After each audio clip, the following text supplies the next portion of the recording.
Price Lord. கர்த்தர் நல்லவர். இன்றைக்கும் கூட 1 கொரிந்தியர் 2வது அதிகாரத்தின் 16வது வசனத்தில் கடைசி பகுதியில் நம்ம பார்க்கும் பொழுது, எங்களுக்கோ கிறிஸ்துவின் சிந்தை உண்டாயிருக்கிறது அப்படின்னு அப்போஸ்தலனாகிய பவுல் சொல்லுகிறார். எங்களுக்கோ கிறிஸ்துவின் சிந்தை உண்டாயிருக்கிறது என்று சொல்லப்பட்டிருக்கிறது. அப்ப இன்றைக்கும் கூட தேவ பிள்ளைகளாகிய நம்மளுடைய வாழ்க்கையிலும் நாமும் கூட கிறிஸ்துவின் சிந்தையை நாம் தரித்து கொள்ளுகிறவர்களாய் இருக்க வேண்டும் என தேவன் விரும்புகிறார்.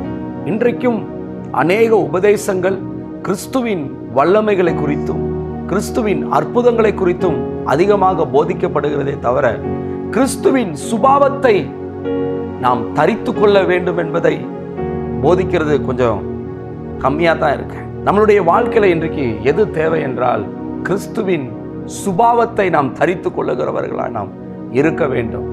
இயேசு கிறிஸ்து ஆமென் அவருடைய வாழ்ந்த நாட்கள்ல பிதாவின் சித்தத்தை நிறைவேற்ற வேண்டும் என்பதே அவருடைய சிந்தையா இருந்தது.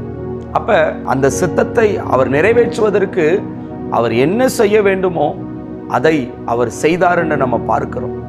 அவருடைய அன்பினாலும் அவருடைய இரக்கத்தினாலும் அவருடைய உபதேசத்தினாலும் ஆமென் அவருடைய வாழ்ந்த வாழ்க்கையினாலும் அவர் தேவனுடைய சித்தத்தை, பிதாவின் சித்தத்தை அவர் நிறைவேற்றினார் என்று நம்ம பார்க்கிறோம். நாமும் கூட மத்தேயு, மார்க்கு, லூக்கா, யோவான் இந்த 4 புத்தகங்களை நாம் வாசிக்கிறோம். ஆனால் அதை வாசிக்கும் பொழுது இதுல இயேசுவின் சுபாவத்தை நம்மளும் இப்படி நம்ம வாழணும், நம்மளும் இதன்படி நம்ம நடக்க வேண்டும் என்று நாம் ஜெபித்திருக்கிறோமா? இன்றைக்கும் கூட நாம் இந்த வசனத்திற்கு நம்மை ஒப்புக் கொடுப்போம். நம்மளுடைய சிந்தை மாம்ச சிந்தையா இருக்கக்கூடாது, உலக சிந்தையா இருக்கக்கூடாது. தேவ சிந்தையோடு, இயேசு கிறிஸ்துவினுடைய சிந்தையோடு, அவர் எப்படி பிதாவின் சித்தத்தை செய்ய வேண்டுகிற ஒரு சிந்தையோடு இருந்தாரோ, நாமும் கூட அதே சிந்தையோடு இருப்போம்.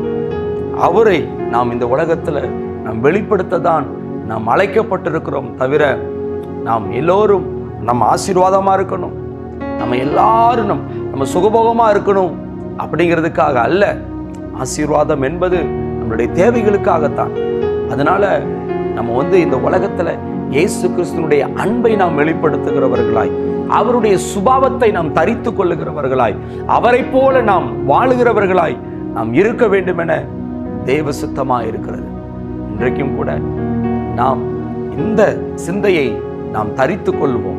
அவரை போல பாடுபடுவதற்கும், அவரை போல வாழ்வதற்கும், அவரை போல நடப்பதற்கும் நம்மை அர்ப்பணிப்போம். கர்த்தர் உங்களை ஆசீர்வதிப்பாராக. ஆமென்.